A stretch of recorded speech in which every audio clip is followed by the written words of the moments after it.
हरेक रचनाहरूको मेरो मस्तिष्कले भ्याएसम्म सकारात्मक नकारात्मक पाटो पनि उद्दिन पाएको भए तपाईहरूको सिर्जनाप्रति मैले गरेको न्याय हुन्थ्यो। त्यो अहिलेको परिस्थितिले सकिएन। तर पनि 15वटा रचनाहरू वाचित भएका छन्। अतिथिहरूको समेत गरेर सबैको संक्षेपमा परिचय दिएर समग्रमा केही बोल्ने प्रयास गर्छु। 10 मिनट जति मलाई झेल्दिनु होला। अग्रस्रष्टा जनार्दन खनालदेखि लिएर नवसर्जक कृष्ण लौडारीसम्मका सिर्जनाहरू हामीले यहाँ सुन्यौँ। कविता केशव समर्पण र सुभाष सजलका मुक्तक अनि समीर पाखरिनको लघुकथाले यो प्रस्तुतिलाई विविधतामय बनायो।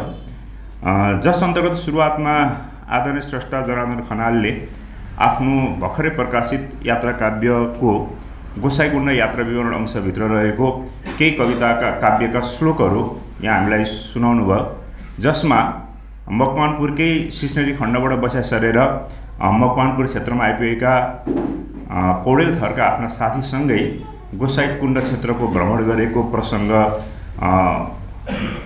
प्रस्तुत भएको थियो विषयका रूपमा, जसले जीवन यात्राका क्रममा कुनै न कुनै रूपले साथी खोज्दो रहेछ भन्ने लक्ष्यार्थलाई अभिव्यक्त गरिरहेको थियो। दोस्रो सिर्जनाको रूपमा कृष्ण लौडारी बहिनी आउनुभयो।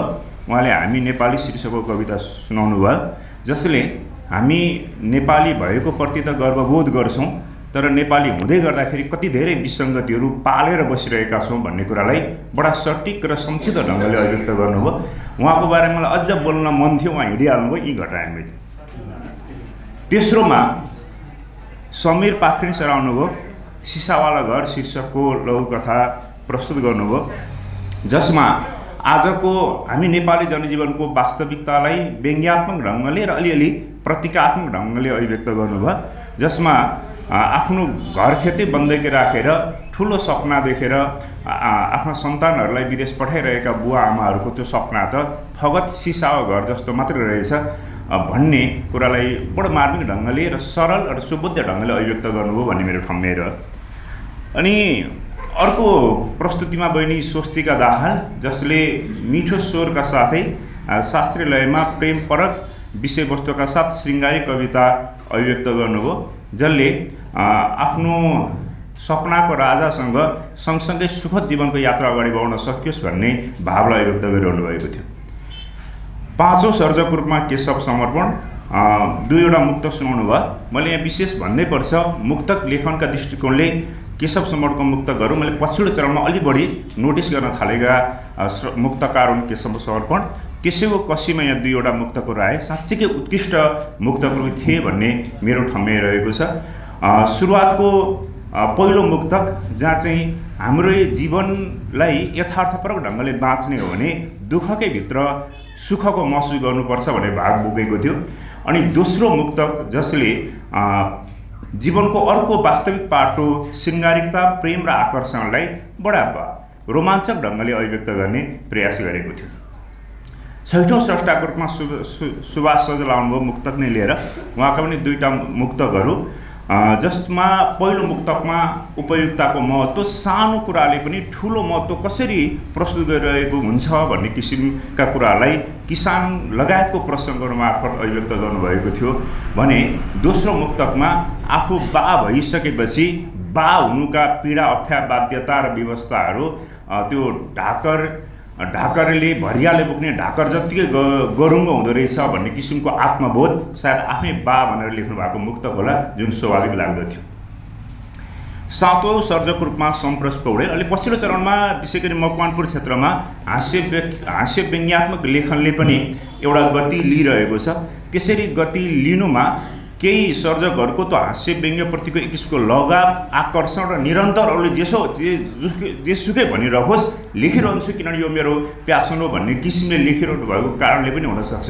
जसको एउटा राम्रो उदाहरण अहिले मकवानपुर क्षेत्रमा लागिरहेको सम्प्रस पौडेल हो र उहाँले त्यही श्रृङ्खला र त्यही कडीलाई जोड्ने क्रममा महामूर्ख शीर्षकको हास्य व्यङ्ग्यात्मक कविता यहाँ प्रस्तुत गर्नुभयो, जसले विद्वत्ताप्रतिको व्यङ्ग्यात्मक अभिव्यक्ति र जीवनमा सैद्धान्तिक ज्ञानभन्दा पनि बढी व्यवहारिक ज्ञान, त्यो सैद्धान्तिक ज्ञान र व्यवहारिक ज्ञानको खाडल नेपाली परिवेशमा कस्तो छ भन्ने किसिमको अभिव्यक्तिलाई कविताको विषयवस्तु बनाउँदै हुनुहुन्थ्यो। र उहाँको कविता मैले यहाँ सुनिरहँदाखेरि हिजो कि आजै आरसी सरको फेसबुक स्ट्याटस पनि सम्झिरहेको थिएँ।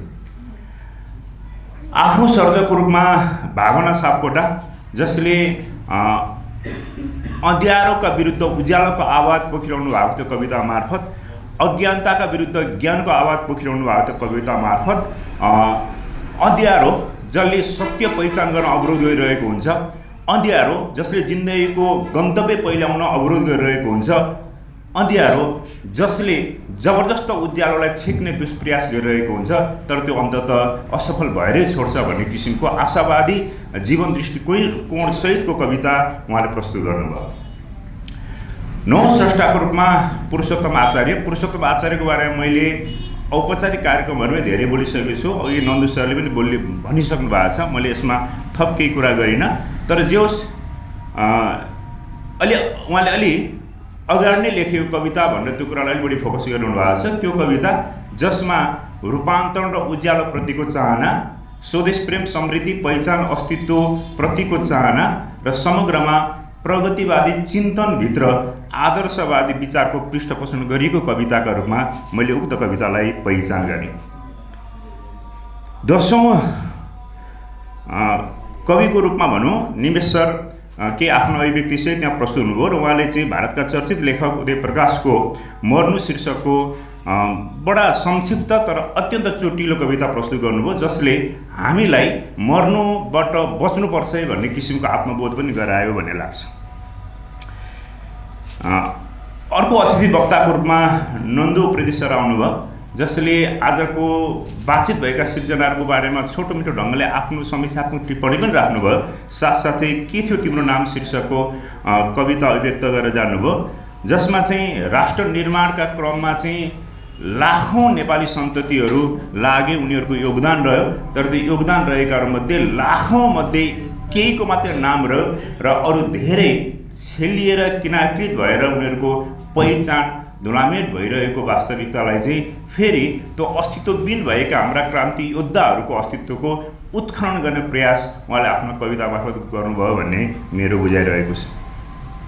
त्यसैगरी पछिल्लो श्रृङ्खलामा सुदर्शन अधिकारी छ, जसले चाहिँ किन शीर्षकको कवितात्मक अभिव्यक्ति प्रस्तुत गर्नुभयो।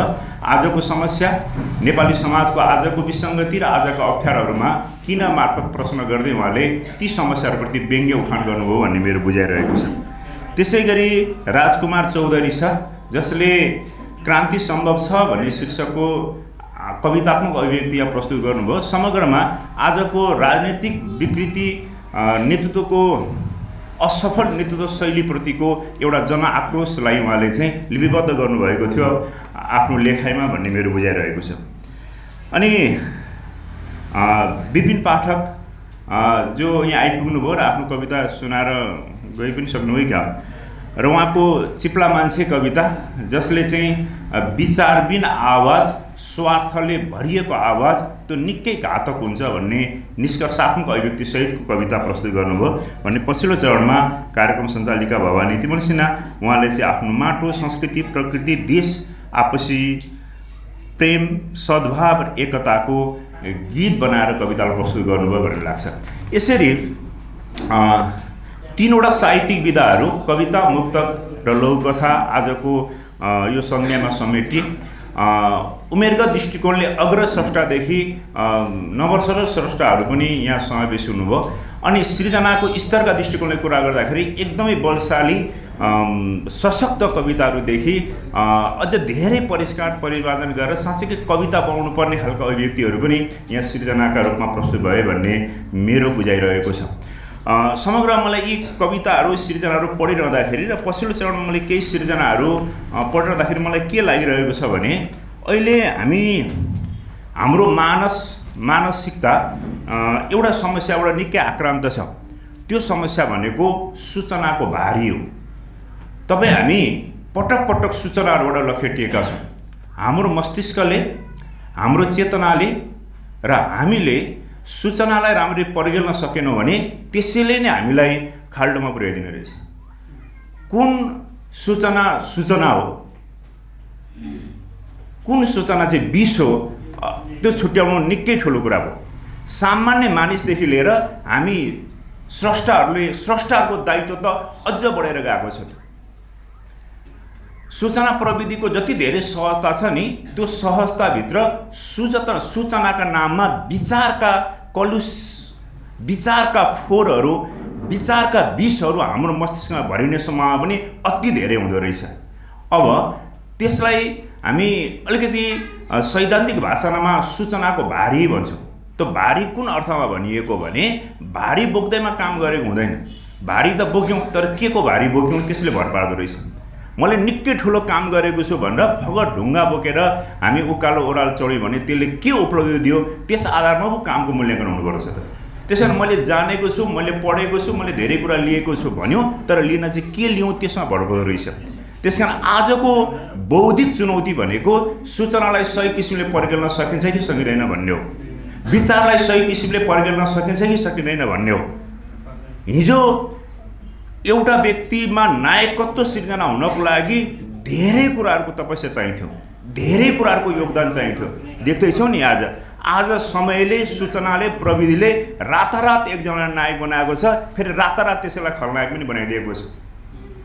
अनि त्यो एक दिनमा नायक भएको व्यक्ति भोलिपल्ट खलनायक हुन सक्यो भने हिजो ऊ नायक थियो कि थिएन त? मैले यो कुरा किन जोडिरहेको छु भने अब हाम्रा सिर्जना मार्फत अभिव्यक्त हुने विचारहरू, चिन्तनहरू त्यो सूचनाको भार परिगेल्न सकेर आएको हुनुपर्छ। त्यही सतै आक्रोशलाई, सतै विचारलाई त्यो सूचना सञ्जालहरूमा आएका बयान न्युज पनि क्लिक गरेर भित्र नहेरिकन बाहिर आएका कुराहरूलाई हामीले पत्याएर एउटा आफ्नो परिपक्व विचार बनायौँ र त्यसैलाई सिर्जना बनायौँ भने भोलि त्यही आफूले रचना गरेका सिर्जनाहरूलाई आफूलाई नै डस्न थाल्छ।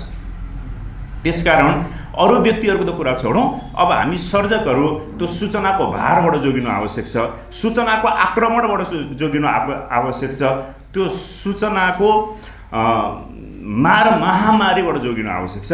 अहिलेको समय भनेको सूचनाको महामारीको समय हो। धन्यवाद।